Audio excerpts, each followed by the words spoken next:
everyone. Today we'll discuss a typical problem of quadratic equations. Fine. This lecture will be beneficial for many students, 11th class हो, 12th class हो या students जो competitive exams की तैयारी कर रहे हैं, सबके लिए ये lecture बहुत useful होगा. तो चलिए start करते हैं problem हम discuss करने वाले हैं.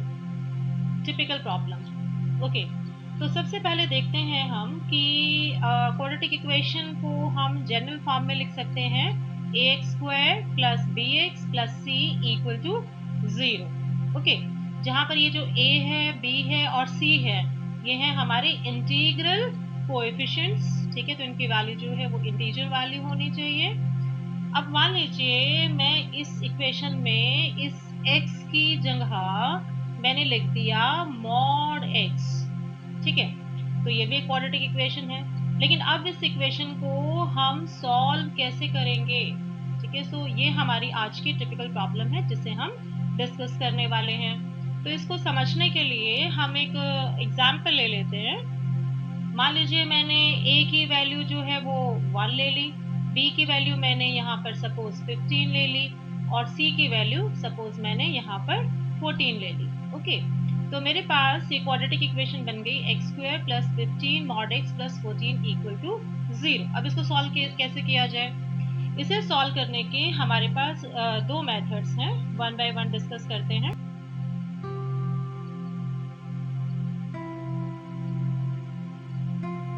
तो देखिए फर्स्ट मेथड में हमने क्या करना है. इक्वेशन है हमारी x square plus 15 mod x plus 14 equal to 0. तो हम क्या करेंगे, ये जो मॉड x है हमारा, इसको हम एज्यूम कर लेंगे y. ओके, तो अब हमें किसकी वैल्यू चाहिए? x स्क्वायर की वैल्यू चाहिए. अब आप x स्क्वायर करें या आप मॉड x स्क्वायर करें, वैल्यू तो सेम आनी है. और मॉड x की जगह y लिख सकते हैं. इसका मतलब x स्क्वायर की जगह हम लिख सकते हैं y स्क्वायर. तो हमारी ये जो डिफरेंशियल इक्वेशन है ये बन जाएगी y square plus 15y plus 14 equal to 0. Okay, अब ये हमारी जो क्वाड्रेटिक इक्वेशन है वो बिल्कुल सिंप्लीफाइड फॉर्म में आ गई, जिसे हम फैक्टराइज कर सकते हैं. फैक्टर्स बने इसके y plus 14 and y plus 1. Okay, solve किया तो y की दो वैल्यूज आ गई हमारे पास, माइनस 14 एंड माइनस 1.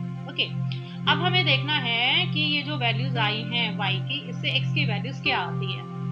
y क्या है हमारा? Mod x. और मॉड x जो है वो हमेशा कैसा होता है? Yes, it will always be non negative.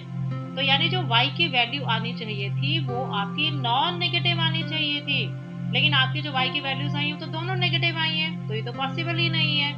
ठीक है, तो इसका मतलब क्या हुआ कि हमें ये दोनों वैल्यूज डिस्कार्ड करनी पड़ेंगी. दोनों ही वैल्यूज आपकी पॉसिबल नहीं हैं. ओके, तो इसका मतलब क्या हुआ कि there is no real values of y. और अगर y की कोई रियल वैल्यूज नहीं है तो इसका मतलब no real values for mod x because y equal to mod x. और अगर मॉड x की कोई रियल वैल्यूज नहीं है तो x की भी कोई रियल वैल्यूज नहीं होंगी. ओके, तो अब आप सॉल्यूशन के लिए क्या कह सकते हैं? Yes, we can say that कि ये जो इक्वेशन थी, इस इक्वेशन का कोई भी सॉल्यूशन पॉसिबल नहीं है. So we have no solution in this case. Got it? Okay, fine. अब हमारे पास एक और मेथड है इस प्रॉब्लम को सॉल्व करने का, वो भी मैं आपको बता देती हूँ. क्या करना है आपने उसमें? इक्वेशन है आपकी x square plus 15 mod x plus 14 equal to 0. ठीक है, अब क्योंकि यहाँ मॉड x है और हमें मॉड x की डेफिनेशन पता है कि ये डिपेंड करता है कि x आपका जो है वो नेगेटिव है या नॉन नेगेटिव है. फाइन. तो मान लीजिए x आपका पॉजिटिव है. हमने फर्स्ट केस ले लिया कि मान लीजिए x आपका पॉजिटिव है. अगर x आपका पॉजिटिव है तो आप मॉड x की जगह क्या लिख सकते हैं? Mod x equal to x लिख सकते हैं. फाइन. तो आप ये वाली वैल्यू इस इक्वेशन में डाल दीजिए. तो क्वाड्रेटिक इक्वेशन क्या बनेगी? x square plus 15x plus 14 equal to 0. अब ये आपकी नॉर्मल क्वाड्रेटिक इक्वेशन बन गई. हमने इसको फैक्टराइज किया. x प्लस 14, x प्लस 1 इसके फैक्टर्स आ गए.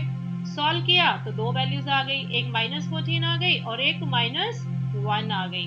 ठीक है, अब ये नहीं है कि आपकी जो वैल्यूज आ गया तो सीधा सीधा कह दिया कि ये इसका आंसर हो गया, मतलब कि ये जो x की वैल्यूज आई हैं ये आपकी गिवन क्वाड्रेटिक इक्वेशन की रूट्स आ गई. नो, आपको यहाँ चेक करना पड़ेगा कि ये जो वैल्यूज आई हैं वो आपके जो आप केस यहाँ पर ले रहे हो कि x पॉजिटिव होना चाहिए, वो सेटिस्फाई कंडीशन आपकी हो भी रही है या नहीं हो रही है। अब देखिए आपने x क्या लिया, यहाँ पर एज्यूम किया था कि x पॉजिटिव होना चाहिए, लेकिन x की वैल्यूज आई क्या आपकी -40 -1 दोनों ही नेगेटिव हैं। इसका मतलब इन दोनों में से कोई भी वैल्यू x की पॉसिबल नहीं है, क्योंकि x आपका पॉजिटिव है। समझे।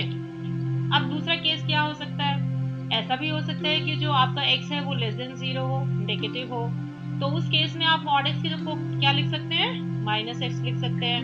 अब ये वैल्यू अगर हम अपने इस इक्वेशन में पुट करें क्वाड्रेटिक इक्वेशन में, तो इक्वेशन क्या बनेगी, x स्क्वायर -15x + 14 = 0। अब ये नॉर्मल क्वाड्रेटिक इक्वेशन हो गई। इसके हमने फैक्टर्स बनाए, x - 14 x - 1, तो दो वैल्यूज आ गई, 14 आ गई और 1 आ गई। ठीक है। अब फिर से वही बात, ये नहीं है कि हमने इसको बिना चेक किए कह दिया कि हाँ ये भी हमारी रूट्स हैं गिवन क्वाड्रेटिक इक्वेशन के। नो, अगेन आपको चेक करना है कि जो केस आपने कंसीडर किया है उस केस में ये वैल्यूज वैलिड हैं, पॉसिबल हैं भी या नहीं। क्या केस था कि x क्या होना चाहिए, नेगेटिव होना चाहिए, लेकिन वैल्यूज क्या आ रही हैं आपकी, पॉजिटिव आ रही है, तो इसका मतलब ये तो इस केस को सेटिस्फाई नहीं करती। So we have to discard these values. तो हम कहेंगे कि दोनों ही वैल्यूज x की पॉसिबल नहीं है। क्यों पॉसिबल नहीं है, क्योंकि x हमारा नेगेटिव है।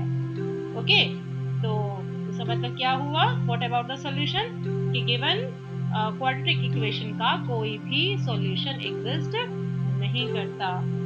फाइन, समझे। Okay, very good.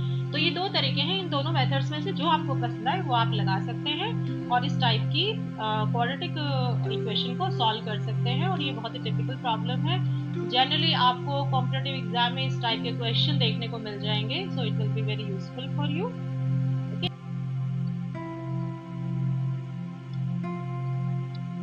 Thank you for listening. Stay home, stay safe, stay happy. Sarv Hitaya Cha.